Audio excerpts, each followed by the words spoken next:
Here is section 1 of Against the Galaxy, written in narrative prose with a minimum of 700 words. ## Section 1, The Fall of Earth. The sky burned on the day Earth fell. From orbit, the Galactic Union's fleets cast a shadow over the planet like a metal eclipse. Mile-long warships, shimmering cruisers, and geometrically perfect carriers blotting out the stars. The attack came without declaration, without negotiation. Humanity had barely touched the edges of deep space when they met the Union. A first contact envoy dispatched from the moon base never returned. 3 weeks later, Earth's orbit filled with fire. It wasn't a war. It was extermination. The orbital strikes vaporized New York, Beijing, Cairo, Sao Paulo, megacities reduced to craters in seconds. EMP pulses shredded satellites. Whole continents went dark. Within 72 hours, Earth lost 4.2 billion souls. The Galactic Union called it a stabilization campaign. The remaining world governments splintered. Military command fractured. The United Nations, once a symbol of global unity, broadcast a desperate call for surrender, begging for terms. No terms came, only orders to comply. In the ruins, the Galactic Union deployed their enforcers, species bred and augmented for obedience and control. 8-foot-tall reptilian Hulvark patrols, jelly-skinned mentalists from the THYR axis, insectoid mechs operated by hive minds that could paralyze human soldiers with a thought. Cities were converted into camps. Humans were divided by genetic viability. The useful were kept for labor, testing, or servitude. The rest were marked as non-essential. Resistance flared in pockets, brief, desperate firefights in the streets of Tokyo or the ice caves of Scandinavia. But it was like throwing stones at a tsunami. The Union had spent 10,000 years dominating galaxies.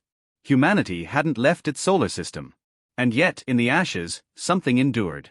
Beneath the shattered remains of Chicago, where alien scans showed no signs of life, a hidden network of bunkers and transport tunnels still echoed with breath.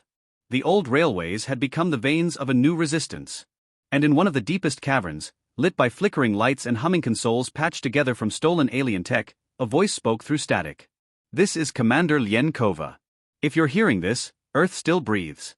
Humanity still fights." Kova had been a fleet officer aboard the Resolute, Earth's final orbital defense carrier. When the Union breached the defense grid, she disobeyed orders to stand down. Her ship was crippled, and she crash-landed near the Great Lakes. She emerged from the wreckage with third-degree burns, a fractured leg, and a mind burning brighter than ever. Now, she led Ember. Ember wasn't an army, it was a whisper, a shadow. Ex-military personnel, rogue scientists, scavengers, hackers, even old-world gang leaders, anyone who refused to kneel. They operated in cells, never staying in one place for more than 3 days. They hijacked alien patrol drones and reverse-engineered their technology. They decoded Union signals and mapped enemy supply routes. Where the Union operated with overwhelming strength, Ember moved with precision. Kova sat at a metal table littered with holomaps and energy cells. Around her stood her command team, Sol Reyes, the wiry tech prodigy who could hack an alien frequency with a fork and a battery, Arya Brandt, a former fighter pilot turned smuggler, and Kale Vrax, a defector from the Union, one of the few aliens who believed humanity had been wronged. "Titan's relay station is our target," Kova said, pointing to a blinking light on the map. "They've got a short-range quantum comms relay there. If we intercept it, we can clone a Union encryption key and piggyback off their tactical net." Brandt raised an eyebrow. "We hit that, and they'll know we're more than just scavengers." "They already know," Kova replied grimly. "They just think we're weak. It's time we prove them wrong." Kale Vrax nodded, his translucent violet eyes narrowing. "The Union has grown arrogant. They believe in their own infallibility. They don't expect prey to bite back." Reyes grinned. "Let's bite hard." The plan was suicide by conventional standards. A direct assault on a guarded Union facility with fewer than 20 operatives and jury-rigged tech cobbled from scraps? Impossible. But Kova didn't want a battle. She wanted to send a message. As Ember's strike team prepared, assembling energy weapons fused from scavenged parts, sealing suits woven with stealth mesh, and uploading virus code into their hacked drone swarm, Kova stood before them. "I won't lie to you. Most of us won't make it back," she said, her voice quiet but unshakable. "But history doesn't remember the cowards who lived. It remembers the brave who bled so others could rise. Earth was never ours to surrender. It was stolen. And now we take it back, inch by inch, breath by breath." Silence. Then, a quiet chant from Reyes, echoed by others. "Ember lives. Ember fights. Ember burns. In the shadows of a ruined world, the flame of rebellion had been lit. And it would burn, against warships, against tyrants, against the entire galaxy if it had to. Because humans don't kneel. Not forever. Let me know when you're ready for Section 2, another 700 plus words. Here is Section 2 of Against the Galaxy, written in narrative form and exceeding 700 words. ## Section 2, The Ember Strikes. In the cold vacuum above Titan, nothing stirred, at least, nothing the Galactic Union could detect. The relay station sat perched in geosynchronous orbit, a black spire of alloy and gravitonic plating that pulsed with alien energy. Inside, its crew of Union technicians performed routine signal maintenance, believing themselves far removed from the chaos below on Earth. The humans, after all, were broken. Contained. Harmless. That belief was about to die. The Ember Strike team rode silently in the belly of the stolen Union cargo pod, its transponder hacked and its shielding modified to mask heat signatures. From the outside, it appeared as another routine resupply drone. Inside, it carried 15 human resistance fighters, armed with stolen plasma rifles, pulse grenades, and a virus designed to infect the Union's secure data core. Commander Kova stood at the head of the team, clad in matte black armor woven with refractive mesh that bent light around her. Her face was marked with an old scar that ran from cheek to jaw, an ugly reminder of Earth's fall. But her eyes were clear. Focused. "We breach in 60, Reyes said from his station, his fingers dancing over a holographic terminal. Spoof codes are holding. We're in their blind spot. KLTH Vrax, hulking and armored in modified Union combat gear, grunted from the corner. The internal guards will not hesitate. Once they sense humans, they'll trigger biosuppression fields. We won't give them the chance, Kova said. Fast and clean. Arya Brandt, piloting from the forward section, tapped her helmet. Touchdown in 10. We dock, we punch through, we light the spark. The pod shuddered slightly as magnetic locks clamped it to the station's underbelly. The air hissed. Doors hissed open. Ember surged forward like a knife through flesh. The breach was violent and surgical. A pulse grenade disabled local sensors and life support systems in seconds. Before alarms could ring, Kova and her team were already sweeping through corridors, eliminating resistance with brutal efficiency. Hulvark sentries fell to concentrated plasma shots to the throat. Tech crews were stunned and bound. Reyes left a dozen data spike worms crawling into the station's security infrastructure, diverting cameras and overriding alerts. At the heart of the station lay the core chamber, a spherical room of pulsing blue light, surrounded by floating glyphs that represented the Union's quantum communication lattice. The system regulated traffic between hundreds of Union outposts. If Ember could inject their virus and extract the relay codes, they'd have access to a fraction of the Union's military communications. It would be the key to long-term disruption. And more importantly, it would prove humanity had claws. Reyes and KLTH moved to the core while Kova and Brandt held the perimeter.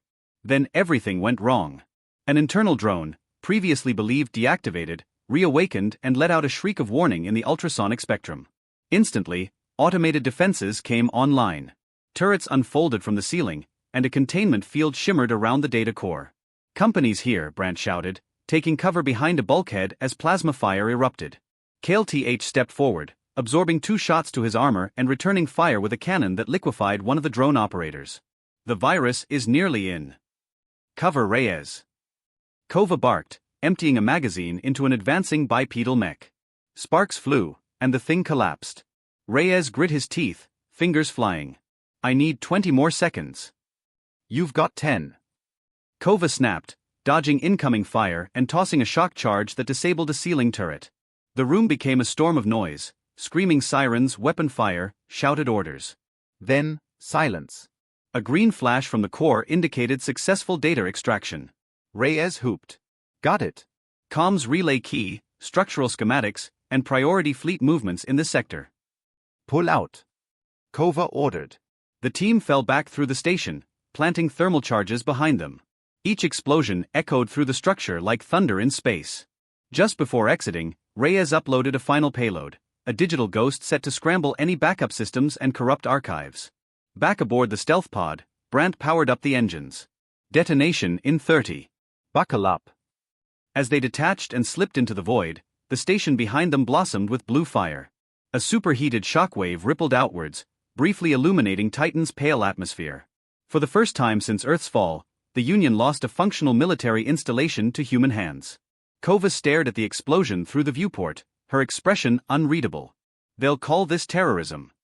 Reyes chuckled, exhausted. Let them. Maybe now they'll be afraid. Kale-Th Vrax nodded solemnly. They will not understand fear until it lives in their systems. This was just the first whisper. Back at Ember HQ, the data retrieved revealed more than they could have hoped. The Union was not the monolith they pretended to be. Behind their unity lay factions, rivalries, and paranoia. Their conquest of Earth was not strategic, it was ideological. They feared the unpredictability of humanity, a species that thrived in chaos, adapted too quickly, and refused submission even in defeat. More importantly, the data showed that Earth was only the first of many. A classified plan, codenamed Vorix Initiative, listed several emerging civilizations marked for preemptive stabilization. Among them were worlds showing signs of early AI development, collective resistance, or cultural aggression. Humanity hadn't been a target because it was weak. It had been targeted because it was dangerous. Kova called a meeting of her inner circle. This changes everything, she said, pointing to the plan. They won't stop with Earth. They'll sterilize every species that reminds them of us. Reyes frowned. What do we do? We stop hiding, Kova said. We stop whispering. It's time the galaxy heard us roar. Ember would no longer be just a resistance. It would become a movement. A war cry. A revolution not just for Earth, but for every species the Union feared. And it had just begun. Let me know when you're ready for Section 3, Shattering the Narrative. Here is Section 3 of Against the Galaxy, written in narrative form with a minimum of 700 words. ## Section 3, Shattering the Narrative. In the weeks following the Titan strike, the Galactic Union attempted to silence the chaos. Official broadcasts described the event as a containment failure due to a solar flare. Independent data was scrubbed. Witnesses were detained. The destruction of the relay station was framed as a fluke, not the act of a resurrected human resistance. But the lie didn't hold. Across occupied systems, whispers of the attack spread like wildfire. On mining colonies in the asteroid belts of Epsilon Eridani, humans carved the name Ember into bulkhead walls.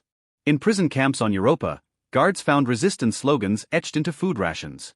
On captured Union comm lines, fragments of Commander Kova's speech were looped and remixed by insurgents, her voice becoming a battle cry. Earth was never ours to surrender.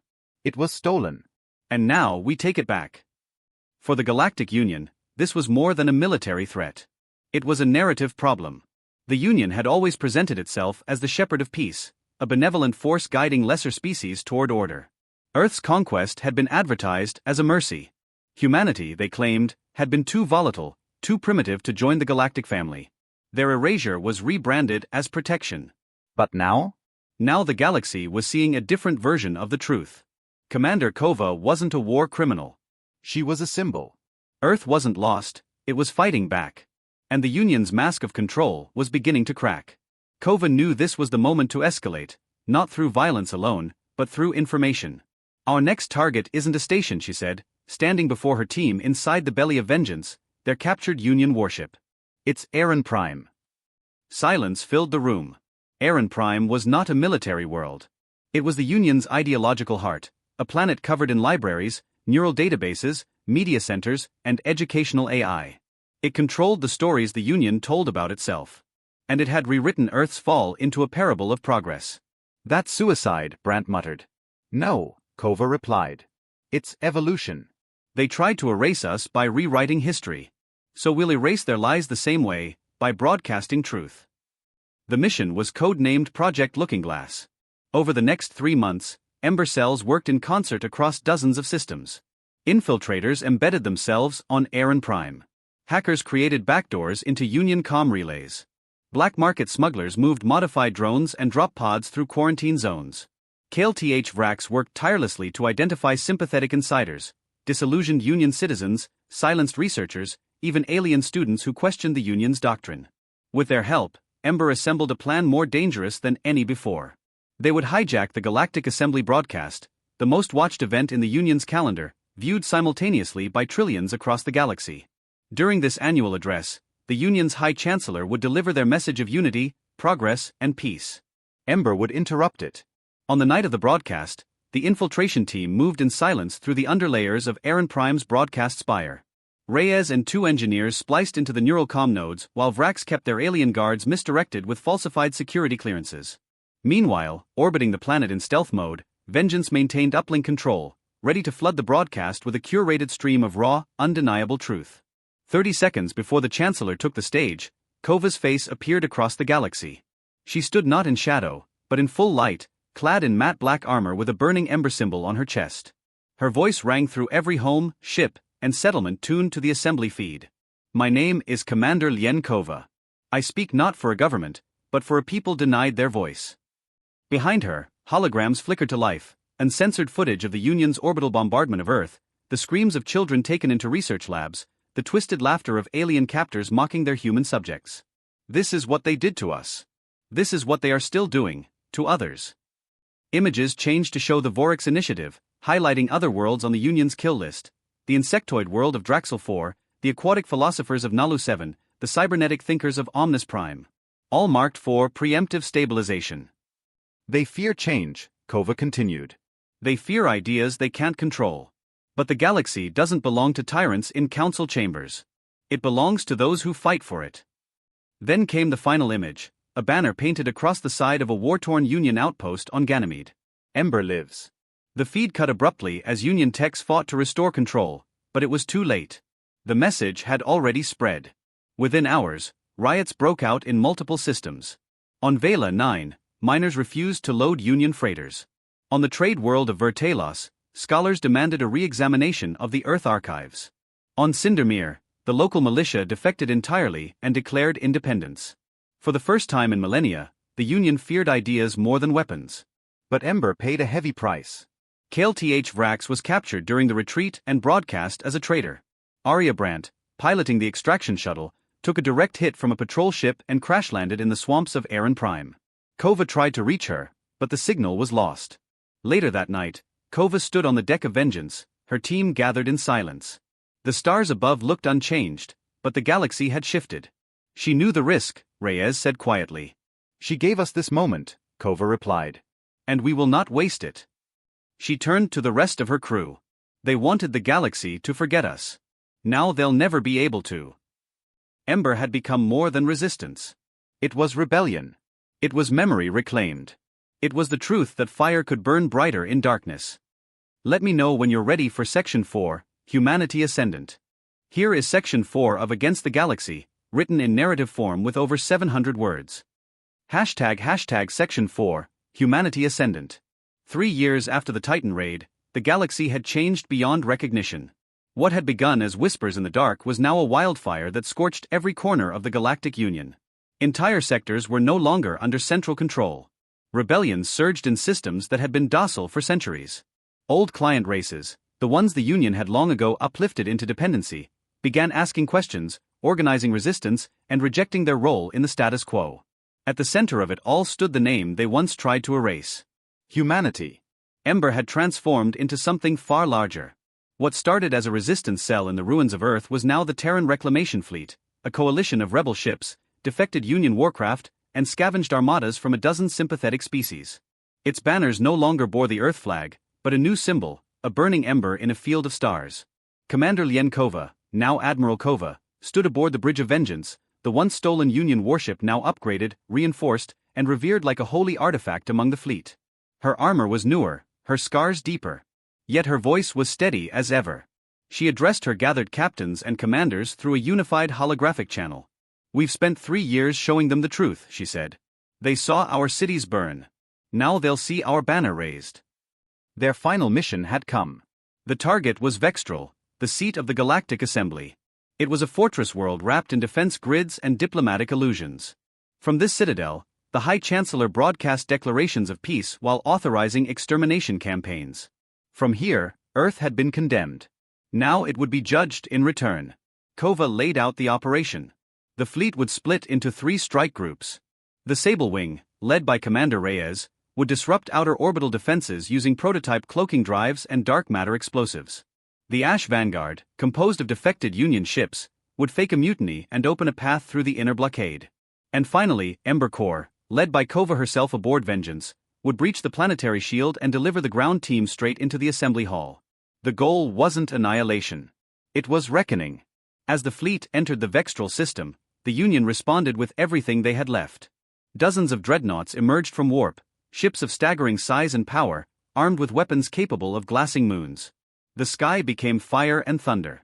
But the Union no longer faced a fractured species crawling from the ashes. They faced humanity evolved, resilient, unified. Swarms of AI-controlled drones, remnants of old Earth code merged with alien tech, dived through enemy lines. Human stealth fighters outmaneuvered superior Union warships by using unconventional gravitational slingshots and suicide dives. Cyber warfare teams flooded the Union's command grid with false commands and phantom signals. The battle for Vextral was chaos incarnate. But amidst the storm, vengeance cut a direct path to the assembly tower. Inside the shielded chamber, the most powerful political figures in the galaxy huddled beneath a trembling ceiling. For the first time in living memory, the assembly was silent. And then the doors blew inward. Kale Th Vrax led the charge. Freed in a daring raid months earlier, he now stood beside Kova once more, his once shackled arms now wielding a plasma halberd etched with human symbols. Behind him came operatives from every species the Union had oppressed, proof that this was not merely humanity's war anymore. It was everyone's. Kova entered the chamber last, flanked by guards, her helmet under one arm.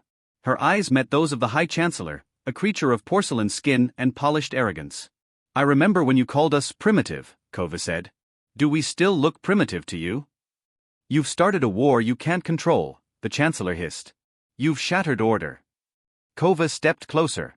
"No," she said. "We've shattered your illusion of it." Behind her, Reyes transmitted a final data package to every known system, records of every atrocity the Union had committed. No more secrets. No more lies. The High Chancellor's guards moved. Kova didn't blink. They never reached her. Vrax struck first. Others followed. And with that, the assembly fell. In the aftermath, the Galactic Union was dissolved, not through forced occupation or genocide, but through exposure. Entire races that had once feared the Union now refused to obey its remnants. A new galactic charter was written, founded not on domination, but on survival, transparency, and mutual defense. At the heart of it stood a simple clause: no species shall be silenced for daring to think freely. Humanity didn't demand rulership. It didn't seek revenge. Instead, it returned home, to rebuild, to mourn, and to remember. But the galaxy would never forget. On the shattered surface of Earth, still scarred by bombardments, a monument rose, built from fragments of the first Union warship ever shot down by human hands. It bore no names. Just a single inscription. They came to break us. We made them bleed. End of Section 4, Humanity Ascendant. Let me know if you'd like a full compiled document, a continuation, or an epilogue.